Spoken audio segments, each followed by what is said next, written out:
Well, good morning. It's the next day. I just want to talk about yesterday. I just dropped off my daughter at school. I got my son here in the back seat, so you might be able to hear him in a little bit. We'll see. Anyway, yesterday was pretty uneventful. There wasn't really much that went on. But what I wanted to talk about was some of the struggles that I faced in life insurance and kind of what was the reason for me getting out. Which there's not a reason. It's kind of just being burnt out, being frustrated over and over and over again, the highs and lows, and it's just like I want some consistency. So there's multiple reasons why, but with a couple of challenges that I made, and a couple things to look out for if you're looking to get into the industry. It can be very good. It can be very, very beneficial. However, it could be equally detrimental to you. I came into the industry full time with a fully operating emergency fund, which is no longer there, and that's nobody's fault but mine. I wasn't tracking. I wasn't keeping my lifestyle low. So not only was I not tracking and not really knowing how profitable I was, but I was increasing my lifestyle. And by that, I'm not really like a flashy guy. I don't think. I mean, I like nice things, but for me, my lifestyle was going out to eat more often, taking my family out, nice dinners, inviting friends and people, families on these events with us, and I would foot the bill. And I don't really regret it, but it was one of those things where I did that too often, and I wasn't really understanding how profitable I was and how much I was actually losing. So I had my highest months were 3 months in a row, and I hit 21,000, 22,000, 23,000. And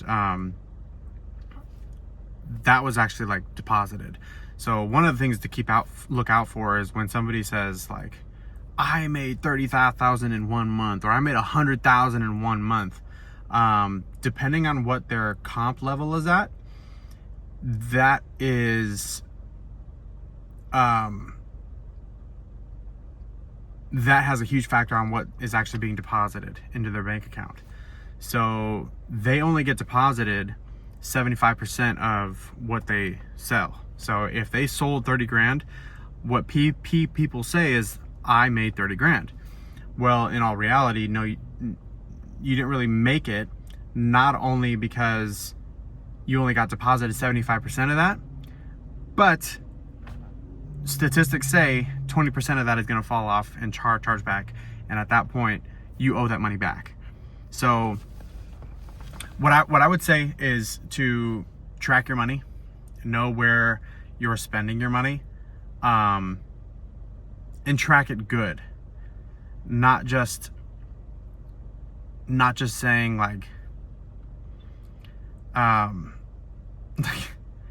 not just looking at your bank account and saying hey, can I afford this? Because you don't know when you're going to get paid next. Even if you do know when you're going to get paid next, if you post date a policy and it doesn't get paid out for another 20 days or whatever, and I'm going to get paid on that day, don't bank on that, because what happens often is that person will cancel the policy for whatever reason, or they'll go to draft that policy and the banking account was wrong, and you'll never get that deposit, and that client ghosts you. So random stuff always happens. So track your money, stack it, save it, and get to a certain point where, and I learned this from a friend of mine. He would always say, if you look at your bank account and zero is zero, then you're always going to be broke. But if you say, hey, 1,000 is zero to me. So if I start getting down to like 6,000, in my mind, that's $1,000 in my bank account. If you do that, say like 5 grand is like your zero, or 10 grand is your zero, you'll be much safer, because as you're operating, and you start getting close to that, you're gonna get like a new fire, and you're gonna be like, man, I gotta go make sales, or I gotta go and re-engage with these people and pull some more sales out, or whatever the case. But my biggest things that I did not do was tracking. I did not save or hedge against chargebacks. I increased my lifestyle, and those were the things. And it was a mixture between all of those over the course of 2 years being full-time. And some of them were more prominent than others at times. And it was not good. It was not good. It was fun. I learned a lot about myself. I grew a lot. Believe it or not, I would hate 2 years ago. I did not like cameras and talking into phones and talking to people on the phone. I still don't really enjoy that, but I mean, I do it now with a lot more ease than I did before. And I grew a lot as a person, and I learned a lot of skills that I know I'll be able to take into the workforce and develop even more with some stability. So that's going to be nice. But yeah, that's where I'm at. If somebody says like, I made this amount, take it with a grain of salt, because there's always something that they're not telling you about that. And even if they show you like their bank accounts, like, okay, how much of that money actually stays there? Like, is there a I think the word is attrition, but like, can it ever be taken away from you, or are you gonna owe so much if something gets canceled, or whatever the case? There's always something. So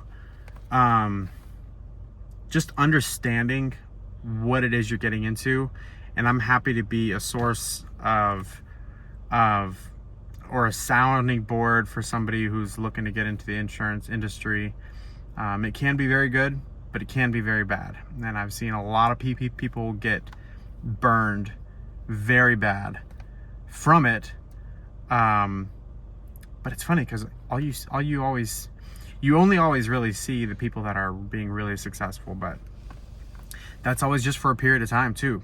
So even though somebody's bringing in a lot of money every single month, it's like, okay,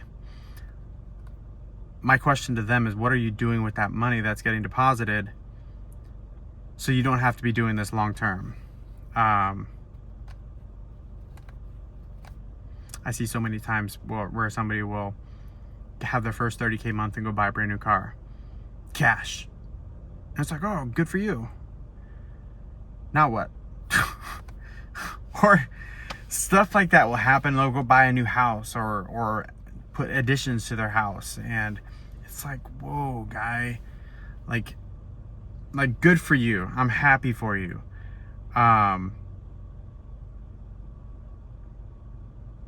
I'm not gonna judge. I'm just thinking, like, if I was in their shoes in that exact same spot, I would probably do the same thing. But, and I know that because like I kind of did that. I didn't do any addition to my house. I did buy a new house actually. I bought a new house when I went full time, but it was partially because our family was growing. Yeah, that'll be a whole nother story on how I transitioned, but I did buy a new house, and I mean, it wasn't really, it was so many little things that added up. So if you're looking to get into the industry, the sales, life insurance industry, it can be very good, but it can be very, very bad. So I just caution you to keep those things in mind to hopefully save you from a lot of heartache and just annoyance and pain and frustrations. So, but your highs will be very, very high, and your lows will be very, very low. So trying to keep that, maintain that level-headedness as well is also a big thing. So anyway, I hope that helps for anybody out there. And I'm kind of reminiscing on this for myself as well, to recap everything that I've learned. So hopefully when I'm in a career field with constant income, I can track my money and not raise my lifestyle when I get a raise, and so many things.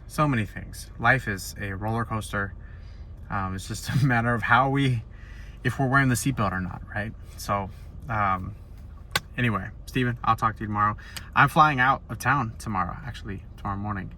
So my friend from high school is getting married, so I'm going over there to support he and his wife. So that'll be good. Anyway, I'll talk to you tomorrow, Steve.